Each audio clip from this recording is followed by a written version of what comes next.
Dim ond gofalwr, dyna maen nhw'n ddweud. Dim ond golchi a pharatoi te maen nhw'n gweud. Diwen ni ddim yn swydd, jyst sa'ch chi penole. Gwaith hawdd, ddim gormod y bwysau. Ond yr hyn na welwch chi pan mae'r drws ar gau yw gofalwr, gweithiwr proffesiynol, a chyment mwy, ddim llai.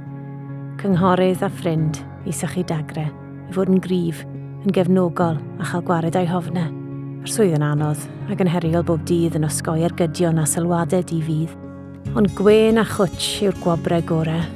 Dyma'r swydd brafia i fi, yn y lle maen nhw'n ei alw'n gartre. Cynghorydd, hyfforddwr, byd llawer mwy na'r hyn welwch chi. Mae'n fendith ac yn rhydedd i ofalu am eich teulu. Dim ond gofalwr? Na, nid dyna fe.